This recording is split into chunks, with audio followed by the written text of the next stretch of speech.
Welcome to Tech News of the Week with your host, a duck-billed platypus named Jose. Welcome to Tech News of the Week. This is our weekly tech news podcast where Chris and I dissect 4 interesting news articles that we found.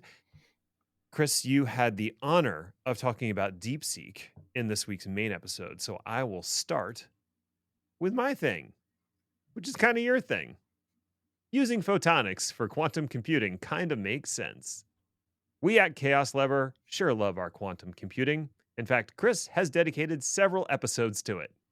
The thing about actually building quantum computers is that they are super finicky and usually require being cooled to temperatures just above absolute zero to keep those pesky quantum entangled particles from moving around too much.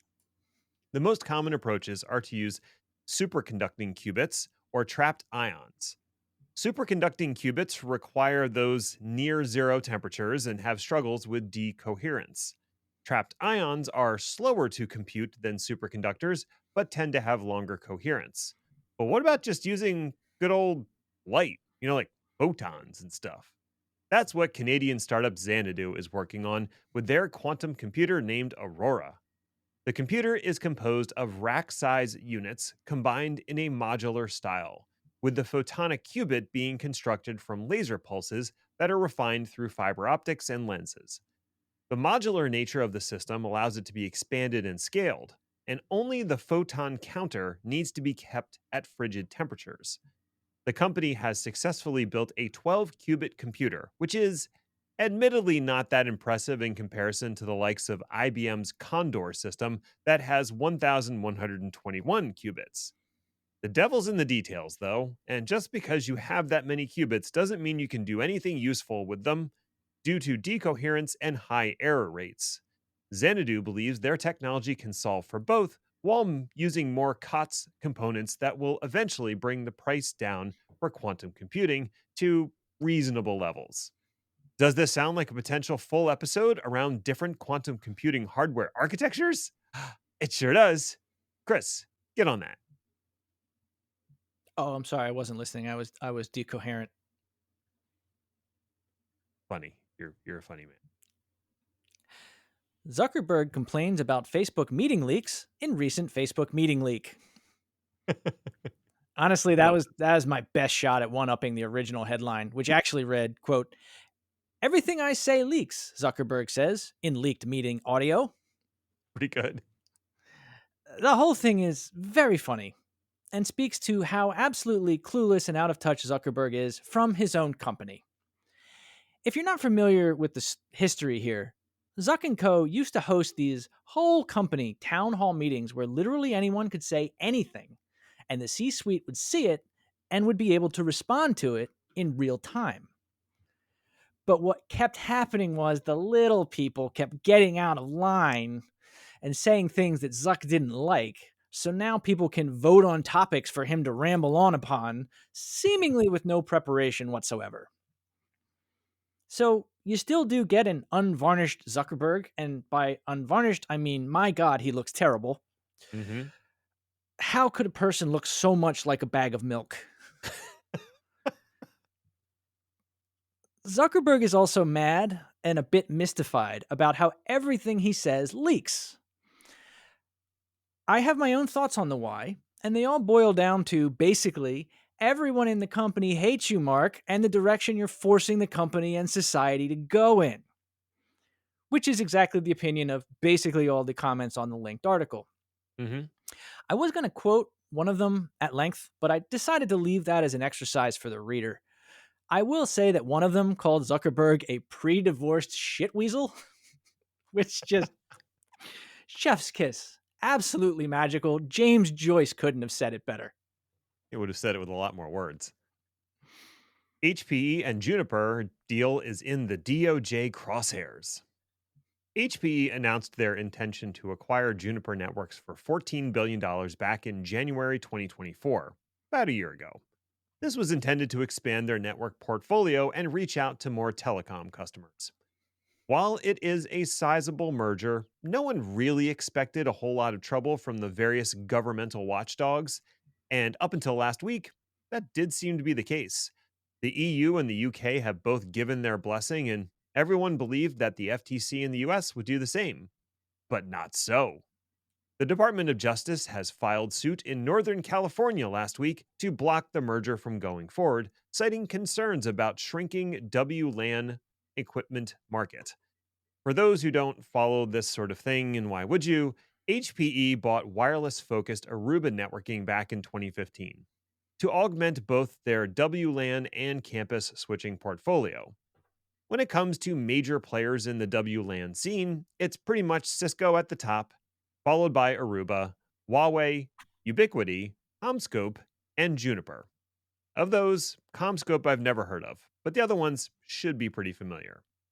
Since Huawei is basically a no-go in the United States, the combination of HPE and Juniper would give HPE a market share of roughly 20 to 25%. In the eyes of the DOJ, that is a disservice to customers, and they will not allow the deal to go through. Quote, HPE and Juniper are successful companies, but rather than continue to compete as rivals in the WLAN marketplace, they seek to consolidate, increasing concentration in an already concentrated market. End quote. Seems true. Naturally, HPE and Juniper said, nuh-uh, and stuck their fingers in their ears, and while stomping vigorously, screamed something about the consolidation of the WLAN market actually being better for customers. It's pro-customer for reasons. Personally, I think there's been quite enough consolidation in tech, and we could stand with a little more competition. While I don't always agree with government intervention, in this case, pretty okay with it. And I think the Aruba folks feel the same. Rumor is they were pretty pissed about the Juniper Mist line of products being the new belle of the ball at HPE. Apple Silicon CPUs found to be vulnerable to side channel attacks. Apple's Silicon chips, those are the ones that start with M and have a number after it, have made a ton of waves since their introduction. They have the A series of chips for mobiles. They're not as exciting for some reason. They're probably because they've been there longer.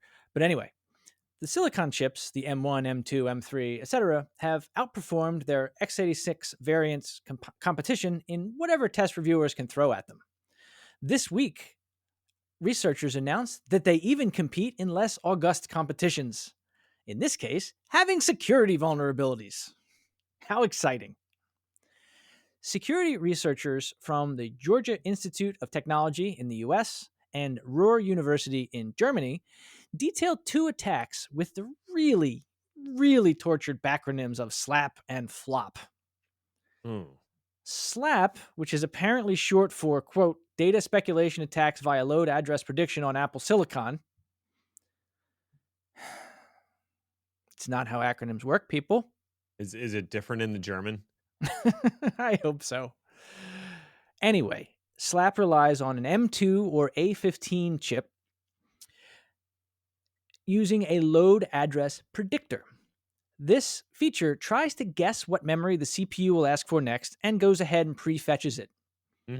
Problem is, with guessing, sometimes you guess wrong. And the CPU could, in this cases, pull memory that it should not have accessed. Taking advantage of this, researchers show the possibility of recovering email and browsing behavior from Safari. FLOP, which I'm not even going to go into what it's short for, is an M13A17 issue, which again relies on speculative memory loads and executions. Neither of these is great, and both have proof of concepts on the research website. Basically, the way they work is by tricking the CPU into pulling info from other tabs and memory areas that the browser is designed to keep isolated. Getting them to work, the security vulnerabilities themselves, getting these proof of concepts to work is a challenge, but the fact that they work at all is concerning. The work will be presented in detail in 2025 at Usenix Security and IEEE Symposium conferences. Apple themselves have not publicly said what they're going to do about it, but so far it seems like they believe the issue does not pose any immediate risk. Intel, as you might remember, has had plenty of problems with security because of speculative execution and prefetching in the past. I don't know. Maybe I'm just talking crazy here, but CPUs are so fast these days, it is literally unimaginable. Maybe we could just stop doing speculative execution and prefetch? I mean, maybe. I honestly don't know enough to answer that question. Maybe we should have on an expert. If anybody out there is an expert on this sort of thing, give us a call or, send us a message. chaoslever.com. We don't accept calls, especially if they're calling collect. All right, that's it. We're done now. Go away. Bye.